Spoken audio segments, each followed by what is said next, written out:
A billionaire playboy left for dead after being lost at sea, washes ashore on a secluded island. Weak and helpless, he's discovered by two black teenage brothers from a struggling fishing village who nurse him back to health. But survival demands a price. He must learn to work, fish, and live unlike anything he's ever known. What begins as a simple act of kindness ignites a series of events that not only transforms the billionaire's worldview but reshapes an entire community in unimaginable ways. The Atlantic's deep blue waves shimmered under the afternoon sun's golden glow. The Aurora, a sleek multi-million-dollar superyacht, sliced smoothly through the water. The air was filled with the clinking of champagne glasses, soft jazz, and echoing laughter. It was a perfect day for Vincent Harrington, the man who owned it all.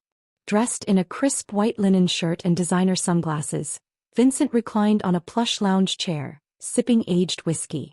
The world knew him as the billionaire hotel magnate, owner of a global empire of luxury resorts and high-end properties. He had everything: wealth, power, status. But the truth was, Vincent had never truly faced hardship a day in his life. Tonight was just another extravagant celebration. The Aurora hosted an exclusive party, packed with socialites, models, and wealthy investors. Waiters in black tuxedos moved seamlessly, serving exotic seafood, rare caviar, and expensive wines.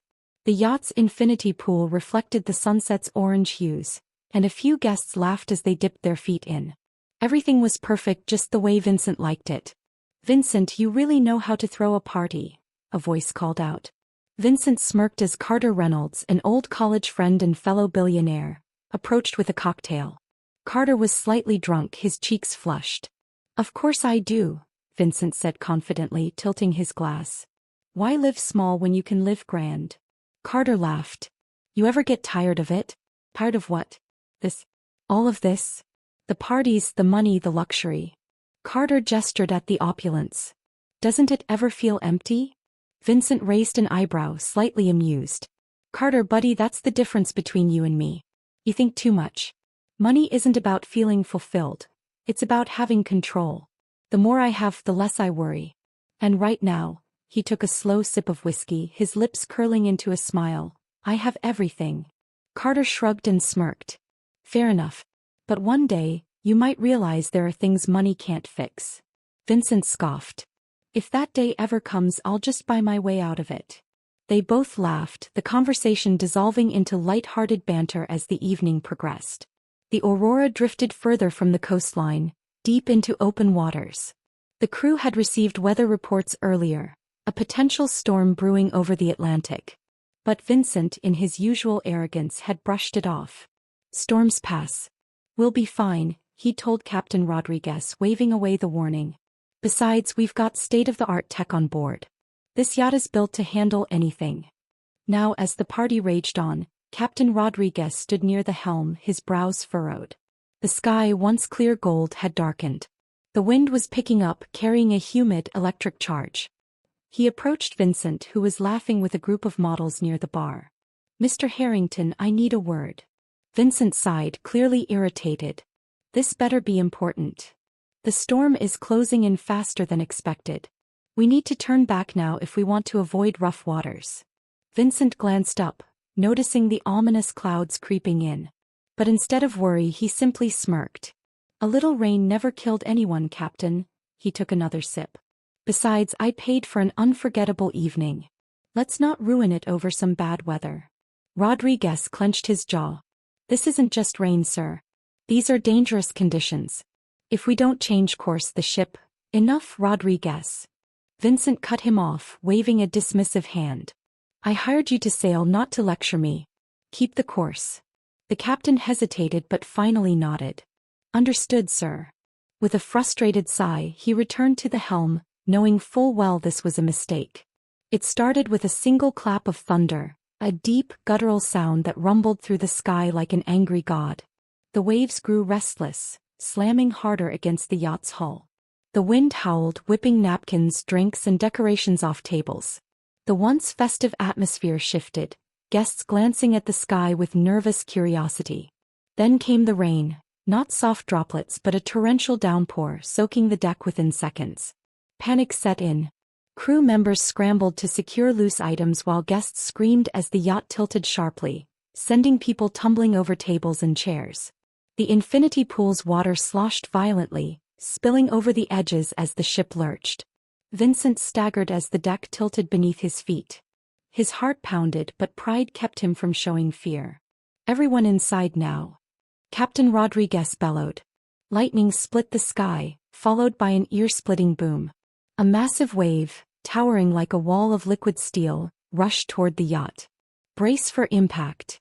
The Aurora collided with the wave, sending an explosion of water over the deck. The force was unbearable. Vincent was thrown off his feet, his body slamming against a railing.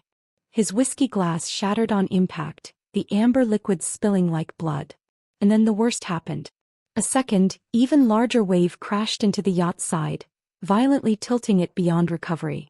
The ship capsized. Screams filled the air as people were tossed into the raging ocean like ragdolls. The luxurious furniture, once symbols of excess, now became deadly projectiles.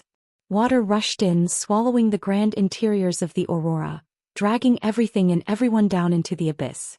Vincent barely had time to process what was happening. One moment he was on top of the world. The next he was sinking beneath it.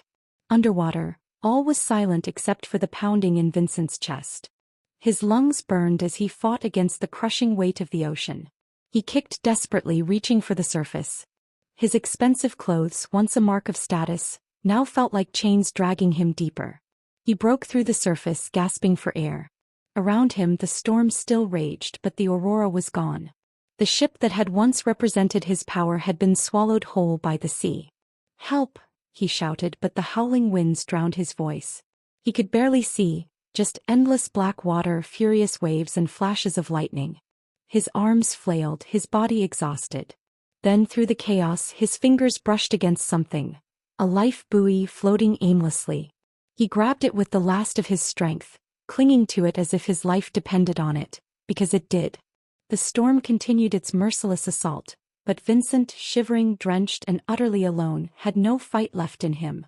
The waves carried him, dragging him farther and farther into the unknown. Then darkness. His body gave out and his world faded to black. The world was still. A gentle breeze swept across the coastline, rustling the palm trees that lined the narrow stretch of white sand. The rhythmic crash of waves filled the air, a stark contrast to the chaos that had unfolded the night before. Vincent Harrington lay motionless on the shore, his body half buried in the damp sand. His designer clothes were torn, clinging to him in wet, uncomfortable patches. His once perfectly styled hair was matted with salt and grit, and his face, usually tanned from luxury vacations, was pale, his lips cracked from dehydration. He wasn't dead, not yet, but he was damn close. The sun was already climbing high, its heat pressing down on him like an unbearable weight. His throat felt like sandpaper, his limbs heavy as if made of stone. Every breath was a struggle, shallow and ragged. He was slipping into nothingness when a voice cut through the stillness. "Malik! Over here!" Malik Jackson wiped sweat from his brow as he climbed over a cluster of jagged rocks. He was 17, lean but muscular, his skin glistening under the morning sun. Behind him, his younger brother, Jamari, struggled to keep up, his bare feet careful against the uneven terrain. Both boys carried woven baskets, their edges lined with fresh fish still flopping weakly. Their traps, set along the shallow waters at dawn, had caught enough for a good trade with the village market later that afternoon. They had almost finished their morning routine when Jamari spotted something unusual, something human, lying in the sand near the water's edge. At first he thought it was a bundle of discarded clothes washed ashore. But as they moved closer, his stomach twisted. It wasn't just clothes, it was a man. A white man, judging by his pale, sunburned skin. Malik's instinct was caution. Life had taught him not to trust blindly, especially when it came to outsiders. He had seen enough strangers arrive on their island, bringing empty promises of opportunity, only to leave the locals with nothing but false hope. But Jamari, only 14 and still believing in the good of the world, rushed forward. "Hey, mister." Jamari bent down, shaking Vincent's shoulder. "Mister, wake up." The man didn't move. Jamari turned to Malik, eyes wide with worry. "He's barely breathing." Malik exhaled sharply. He knew what needed to be done, but the weight of the decision pressed down on him. They barely had enough for themselves. Taking in a stranger was a risk. Still, leaving him here would be a death sentence. Malik knelt, pressing 2 fingers to the man's neck. His pulse was faint but steady. "He's alive," Malik muttered, "but not for long." Jamari's voice was urgent. "We have to help him." Malik hesitated only a moment longer before nodding. "Come on. We're taking him home." Lifting Vincent wasn't easy. The man was dead weight, his body limp and unresponsive. Malik grabbed him under the arms while Jamari took his legs. "Damn," Malik grunted. "For a rich-looking guy, he sure ain't light." They carried him along the narrow dirt path leading back to their home, a modest wooden hut nestled on the outskirts of the village, away from the more developed trade areas where merchants and tourists sometimes pass through. By the time they reached their doorstep, both boys were breathless, sweat trickling down their backs. "Put him here," Malik instructed, nodding toward a cot in the corner. They lowered Vincent onto the bed carefully. Now came the real problem. How did they keep him alive? The first thing Malik did was grab a coconut from the pile near the entrance. He cracked it open with a swift strike of his machete, pouring the water into a small wooden cup. "Lift his head," Malik instructed. Jamari did as told, and Malik brought the cup to Vincent's lips, tipping it slightly. At first, nothing happened. The liquid simply trickled down his chin. "Come on, man," Malik muttered. "Drink." After a few more attempts, Vincent's throat twitched, his lips parted slightly, and a weak gulp followed. Malik and Jamari exchanged a glance of relief. It wasn't much, but it was a start. As the day passed, Vincent remained unconscious. Mama Lila, their mother, returned from the village market just before sunset. A woman of strong hands and a soft heart, she took one look at the man on the cot and sighed. "You two brought home trouble." Jamari frowned. "We couldn't just leave him there, Mama." She clicked her tongue but said nothing more. Instead, she set to work, placing a cool cloth on Vincent's forehead, rubbing crushed herbs onto his cracked lips, and spooning small amounts of broth into his mouth to keep him from wasting away. By the time the sun disappeared, his breathing had steadied. Still, he did not wake. It wasn't until the middle of the night that Vincent stirred. A low groan escaped his lips, his fingers twitching against the fabric of the cot. The sensation of warmth, something he hadn't felt since before the storm, registered first. Then came the faint scent of wood smoke and salt air. His head throbbed, his body ached, but he was alive. Slowly, his eyes fluttered open. The world around him was blurry, dimly lit by a flickering lantern in the corner. Shadows moved near him, figures. Where am I?" His voice was hoarse, barely more than a whisper. Malik, who had been keeping watch, stiffened.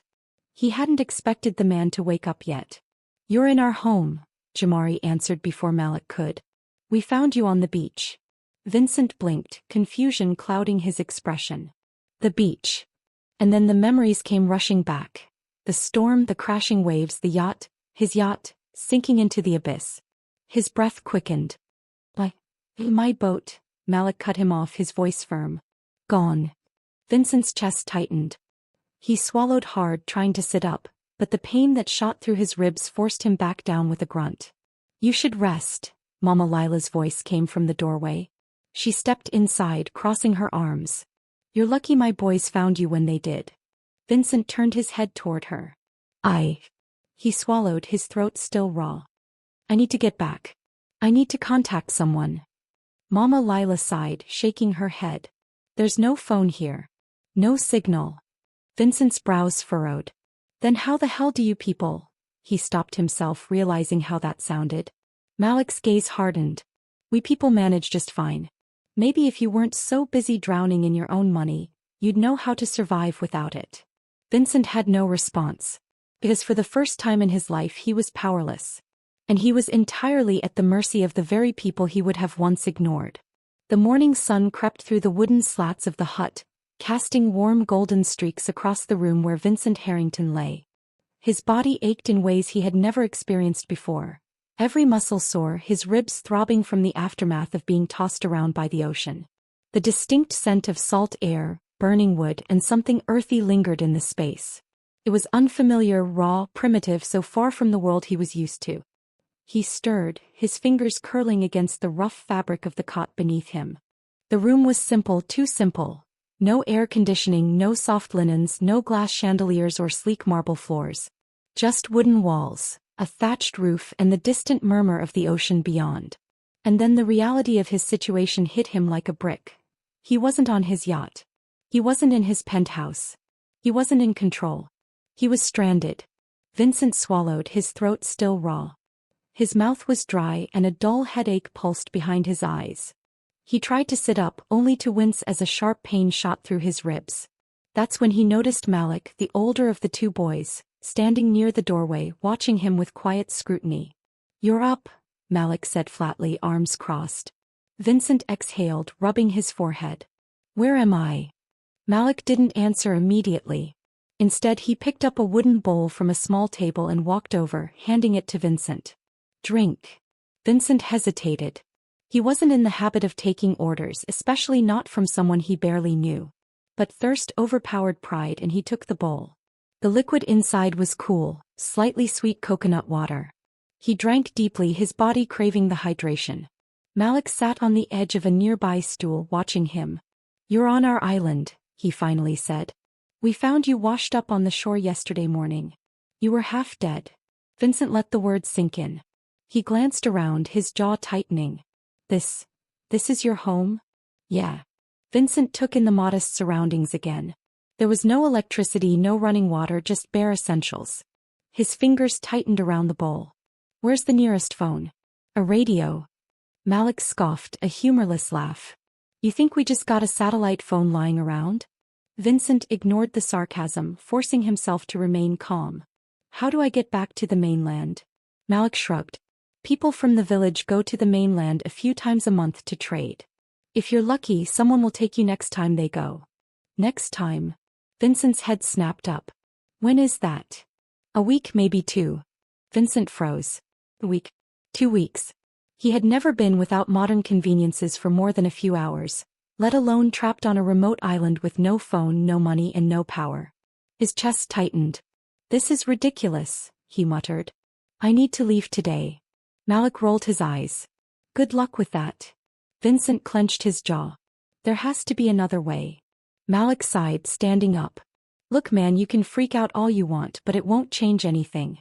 You're stuck here until the next boat leaves, so deal with it." With that he walked out, leaving Vincent alone with the crushing weight of his new reality. It took less than a day for Vincent to realize just how useless he was outside his world of wealth and luxury. By mid-afternoon, hunger gnawed at his stomach, the lingering pain from dehydration making him feel even weaker. He stepped outside the hut for the first time, blinking at the brightness of the sun. The village stretched before him. A few scattered wooden homes, palm trees swaying gently, and people moving about their daily routines. There were no high-rise buildings, no luxury cars, no designer stores. Just life lived in its simplest form. He spotted Jamari, the younger boy, crouched near a pile of firewood, trying to start a flame with a piece of flint. The kid noticed Vincent and grinned. "Hey, you're walking." Vincent ignored the enthusiasm. "Where can I get some food?" Jamari tilted his head. "You eat what we eat, which means you gotta help." Vincent frowned. "Help? You ever catch a fish before?" Vincent scoffed. "No. I pay people to do that for me." Jamari laughed. "Well, out here nobody's getting paid. You want to eat? You learn." Vincent's stomach growled, and against his better judgment he sighed. "Fine. What do I have to do?" Jamari led Vincent to the shore, where Malik was already waist-deep in the water, checking the fishing traps. The older boy glanced up when he saw them approaching. "He wants food," Jamari said cheerfully. Malik smirked. "Then he better get to work." Vincent rolled his eyes. "All right, fine. What do I do?" Malik tossed him a handmade fishing spear, a long, sharpened wooden stick. "You catch your own dinner." Vincent stared at the primitive tool. "You're joking." "Not at all," Malik replied. "See that?" He pointed at a silver flash swimming near the rocks. "That's dinner." Vincent exhaled sharply and stepped into the water. Immediately, a shiver ran up his spine. It was colder than he expected. The sand felt strange beneath his feet, shifting with every step. Malik raised an eyebrow. "Something wrong, rich boy?" Vincent shot him a glare. "I've just never had to do this before." "No kidding." Taking a deep breath, Vincent raised the spear, squinting at the fish darting between the rocks. He lunged, stabbing downward, and missed completely. Jamari burst out laughing. Vincent's scowl deepened. "This is impossible." "No," Malik corrected. "You're just bad at it." The next few hours were a test of patience, one that Vincent failed miserably. He slipped twice, falling face first into the water. He missed at least 15 fish, stabbing at nothing but air. He nearly dropped the spear on Jamari's foot at one point. By the time the sun began to dip toward the horizon, he was exhausted, frustrated, and still starving. But something had changed. For the first time in decades, Vincent wasn't in control. He wasn't being served or obeyed. He wasn't the most powerful man in the room. He was just a man. And for the first time he felt it. By nightfall he finally caught a fish. Small, barely enough for a meal, but it was his. When he brought it back to Mama Lila, she smiled knowingly and cooked it over the fire. That night, as he ate his meager portion, he sat among the people who had saved him, listening to the crackle of the flames, the distant hum of the ocean, and the easy laughter of two brothers who had no idea who he really was. For the first time in a long time, Vincent felt something he hadn't felt in years: humility. Vincent Harrington had never worked for a meal in his life. Till now. The sun had already set, casting a dark navy hue over the island. The flickering firelight danced against the wooden walls of the modest hut, filling the small space with a warm glow. Smoke from the cooking fire curled toward the thatched roof, carrying the scent of freshly grilled fish. Vincent sat cross-legged on a woven mat, a simple wooden plate in front of him. The fish he had struggled to catch, his first real accomplishment in survival, now lay split open, its flaky white flesh exposed. He picked up a piece, chewing slowly. It was plain, seasoned with nothing but smoke and salt, yet it was the best meal he had ever eaten, not because of its taste but because he had earned it. It felt different. For the first time in decades, Vincent felt like he deserved something. Across from him, Malik, Jamari, and Mama Lila ate their portions with ease, exchanging stories about the day's events. Vincent didn't speak much, he mostly listened. He listened to how Malik had learned to fish from their father before he passed away. He listened to how Jamari dreamed of going to school in the city one day. He listened to how Mama Lila, despite the hardships, never let her boys go to sleep hungry. He listened. For a man who had spent his entire life speaking, giving orders, and expecting others to listen to him, this was new. And strangely, he didn't mind. Later that night, as the fire burned low, Vincent found himself sitting outside the hut, staring up at the clear night sky. The stars here were different. Brighter, unpolluted by city lights, stretching endlessly over the vast ocean. Malik joined him, dropping down onto the sand a few feet away. He didn't say anything at first, just watched the waves rolling against the shore. After a while, Vincent broke the silence. "I've been all over the world," he said, his voice low. "Slept in the most expensive hotels, ate the finest meals, stood in the tallest buildings. But I don't think I've ever seen a night like this." Malik smirked. "You never looked." Vincent turned to him. "What? You had all that money, all that luxury, but you never stopped to look. You were too busy living big to notice the small things." Malik exhaled, shaking his head. "That's why you can't survive here. You don't know how to slow down. Everything in your world is instant. Money, food, power.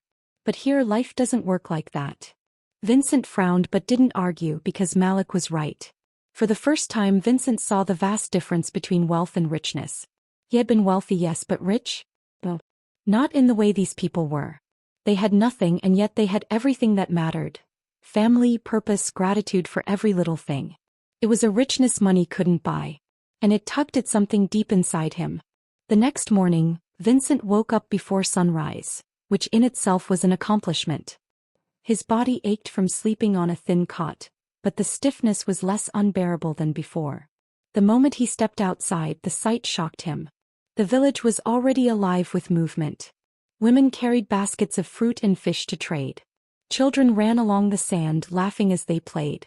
Fishermen worked on their boats, preparing for the next trip out to sea. Life here never stopped. It just moved at a different rhythm. He spotted Malik and Jamari near a pile of heavy fishing nets, repairing them with skilled hands. "What are you waiting for, rich boy?" Malik called out. "You want to eat again today, don't you?" Vincent rolled his eyes but walked over, surprising even himself.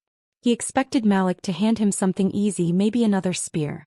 Instead, Malik pointed at the nets. "Fix this." Vincent blinked. "You're joking." "Nope. Those nets don't fix themselves. Get to work." Vincent exhaled sharply and sat down. He picked up part of the net, rough, woven fibers, and immediately felt lost. How the hell was he supposed to fix this? Jamari, seeing his confusion, grinned. "Here, like this." The 14-year-old guided Vincent's hands, showing him how to untangle the knots and rethread the broken sections. It was frustrating at first, his fingers clumsy, his movements awkward. But as the morning stretched on, something unexpected happened. He got better. Slowly but surely, the net started looking usable again. His hands, once only skilled at signing deals and sipping whiskey, were now doing something real. By midday, his fingertips were raw, his back aching from sitting hunched over. But when he stepped back and saw the finished net, something inside him clicked. It was the first thing he had ever truly built with his own hands. And for some reason it felt good. As the days passed, Vincent changed. He no longer complained about waking up early. He helped without being asked, carrying baskets, gathering firewood, fixing more nets. He learned how to start a fire, clean fish, and even paddle a small boat. And people noticed. That one evening, as they all gathered around for dinner, Mama Lila smiled at him. "You're different now," she said. Vincent looked up from his plate. "What do you mean?" She studied him for a moment. "When you first got here, you were just a man lost in his own pride. Now you're learning how to live." Vincent wasn't sure how to respond to that because part of him knew she was right. He wasn't just surviving anymore, he was living. One afternoon, a boat from the mainland arrived. It was smaller than the ships Vincent was used to, nothing like the luxury yachts he once owned, but it was the first real connection to the world he had lost. Malik met him near the shore, arms crossed. "There's your ride," he said. "Takes you back to the city." Vincent stared at the boat, his ticket home. Back to his penthouse, his wealth, his old life. It was everything he had wanted since the moment he woke up here. And yet, why did he suddenly feel unsure? Malik studied him. "You thinking about staying, aren't you?" Vincent hesitated, then chuckled under his breath. "No, I can't. My life is out there." Malik smirked. "Yeah. You sure?" Vincent looked at the village, at the people who had saved him, at the life he had come to understand. He swallowed hard. "I don't know anymore." The engine of the small wooden boat rumbled to life, its motor churning the water into white foam as it slowly drifted away from the island shore. Vincent Harrington stood at the edge of the boat, his hands gripping the wooden railing, eyes fixed on the village that had become his unexpected home. The wind carried the distant sounds of the people he had come to know. Malik shouting orders to the fishermen, Jamari laughing as he ran along the beach, Mama Lila's voice calling after him one last time. He had spent weeks here, weeks that had changed him. As the boat moved farther into open water, Vincent swallowed the lump in his throat. The mainland was waiting. His world was waiting. And yet, why did it feel like he was leaving something important behind? By the time Vincent stepped onto the mainland dock, his old life was already trying to pull him back in. Within an hour, he was surrounded by familiar things. A line of black luxury SUVs waiting for him, an assistant frantically trying to update him on urgent business matters, and reporters shoving microphones toward his face. "Mr. Harrington, where have you been? Is it true your yacht was lost at sea? What happened to the Aurora? Are you all right?" Vincent felt nothing. Not relief, not excitement. Just disconnection.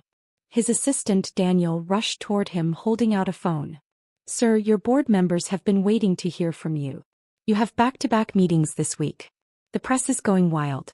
We need to issue a statement about your disappearance." Vincent stared at the device in Daniel's hand. A phone, a lifeline to the world he once ruled, a world that suddenly felt meaningless. He exhaled. "Not now." Daniel blinked. "Sir." Vincent turned toward the car, slamming the door shut behind him before anyone else could get in. He needed space. He needed to think. Vincent sat alone in his penthouse, staring out at the glittering skyline of the city. A view that once filled him with power now felt hollow. Everything around him screamed luxury. The imported leather furniture, the walls lined with rare art, the $50,000 bottle of whiskey sitting untouched on the marble bar. And yet all he could think about was a simple wooden hut, a small fire, and the laughter of two brothers who had shared their world with him.